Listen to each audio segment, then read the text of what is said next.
मेरा नाम प्रदीप है। मेरे घर के माहौल और मेरे मिजाज की वजह से मैं बचपन से ही गंभीर और शर्मिला हूँ। कॉलेज के दिनों में जब मेरे सारे दोस्त कैंटीन में बैठकर लड़कियों को पटाने के लिए तरह तरह के पापड़ बेलते थे, तब मैं लाइब्रेरी में बैठकर किताबें खंगालता रहता, क्योंकि मुझे लगता था कि अगर मैं प्यार के चक्कर में पड़ूंगा तो मैं अपनी ज़िंदगी में कुछ नहीं कर पाऊंगा। मैं ये भी नहीं कहूँगा कि मेरे अंदर जवानी की लहरें हिलोरे नहीं लेती थी। ख्वाब मैं भी देखा करता था। मेरा भी बहुत मन करता था कि मैं लड़कियों से रसीले बातें करूं, मगर मैं कभी खुलकर सामने नहीं आता, क्योंकि मेरा नेचर शर्मीला बन चुका। कई लड़कियां तो मुझे इतनी अच्छी लगती थी कि मैंने उन पर कविताएं लिख डाली, मगर जब उन्हीं में से कोई सामने आती तो मैं सिर झुकाकर आगे बढ़ जाता था। पढ़ाई पूरी होने के बाद जब मैं नौकरी करने लगा तो वहाँ भी बहुत सारी लड़कियाँ काम करती थी।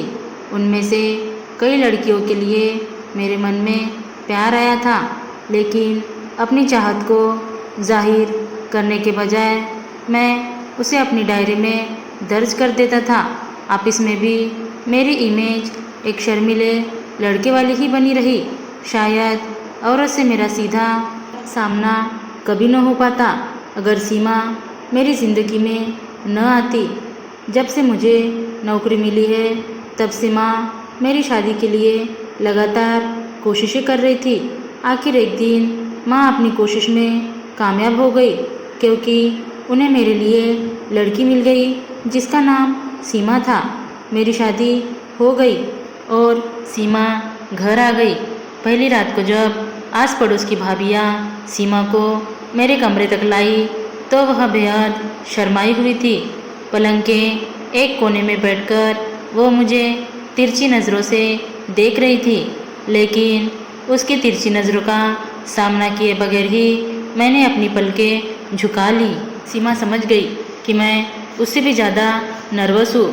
थोड़ी देर बाद वो मेरे करीब आ गई और मेरे सिर को अपनी कोमल हथेली से सहलाते हुए बोली, लगता है हमारी जोड़ी जमेगी नहीं, क्यों? मैंने घबराते हुए पूछा। उसने कहा, हिसाब उल्टा हो गया। उसके ऐसा कहने पर मेरे पैरों तले से ज़मीन खिसक गई। मैंने बेचैन होकर पूछा, ऐसा क्यों कह रही हो सीमा? क्या गड़बड़ हो गई? यह गड़बड़ नहीं तो और क्या है?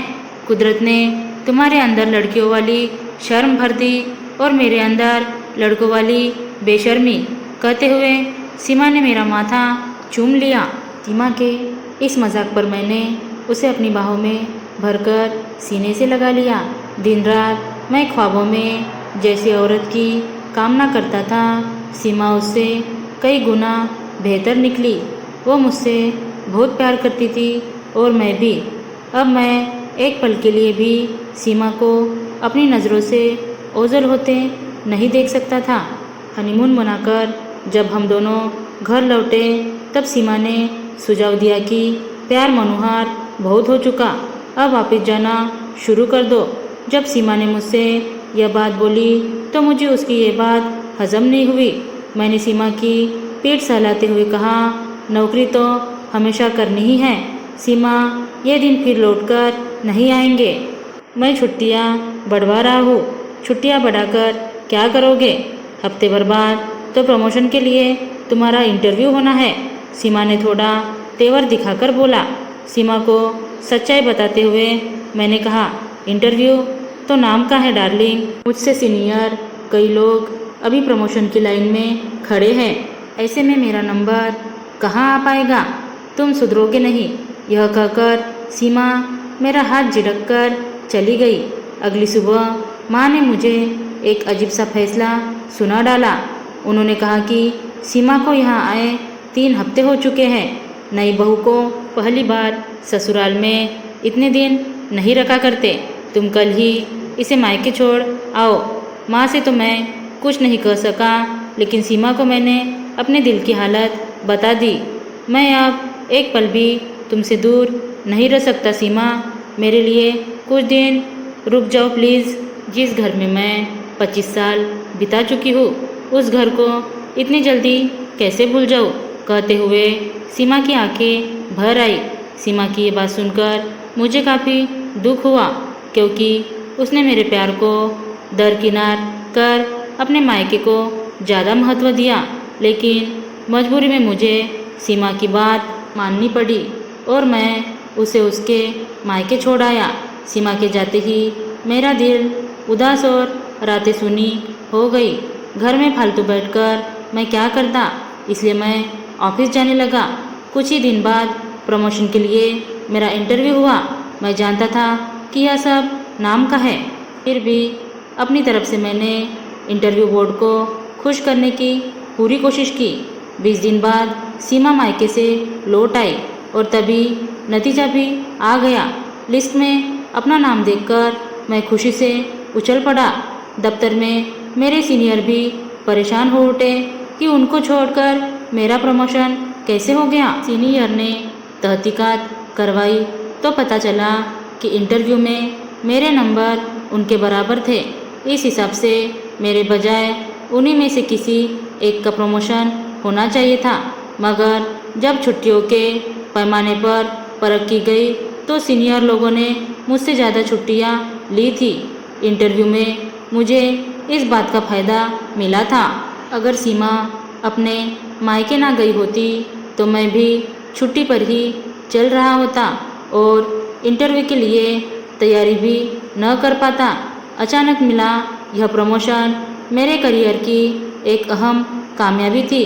इस बात को लेकर मैं बहुत खुश था। उस शाम घर पहुंचकर मुझे सीमा की गहरी समझ का ठोस सबूत मिला। माँ ने बताया कि मायके की याद तो सीमा का बहाना था। उसने जानबूझकर माँ से मशवरा करके मायके जाने का मन बनाया था ताकि मैं इंटरव्यू के लिए तैयारी कर सकूं। सच्चाई जानकर मैं सीमा से मिलने को बेताब हो उठा। अपने कमरे में दाखिल होते ही मैं हैरान रह गया। सीमा दुल्हन की तरह सज धज कर बिस्तर पर बैठी थी। मैंने लपक कर उसे अपने सीने से लगा लिया। सीमा कह रही थी, माफ़ करना, मैंने तुम्हें बहुत तड़पाया, मगर यह ज़रूरी था तुम्हारी और मेरी तरक्की के लिए। क्या तुमसे दूर रहकर मैं खुश रही? मायके में 24 घंटे मैं तुम्हारी यादों में खोई रही। मैं भी तड़पती रही, लेकिन इस तड़प में भी एक मज़ा था। मुझे पता था कि अगर मैं तुम्हारे साथ रहती तो तुम ज़रूर छुट्टी लेते और कभी भी मन लगाकर इंटरव्यू की तैयारी नहीं करते। मैंने कुछ नहीं बोला, बस टकाटक अपनी सीमा को देखता रहा। सीमा ने मुझे अपनी बाहों में लेते हुए मजाक किया। अब बोलो, मेरे जैसी कठोर बीबी पाकर तुम कैसा महसूस कर रहे हो? तुमको पाकर मैं तो निहाल हो गया हूँ सीमा। मैं अभी बोल ही रहा था कि सीमा ने बल्ब का स्विच ऑफ करते हुए कहा, बहुत हो चुकी तारीफ, अब कुछ और। सीमा शरारत पर उतर आई। कमरा नाइट लैम्प की हल्की रोशनी से भर उठा और सीमा मेरी बाहों में खो गई, एक नई सुबह आने तक। धन्यवाद दोस्तों। Thanks for watching. Like, share, subscribe.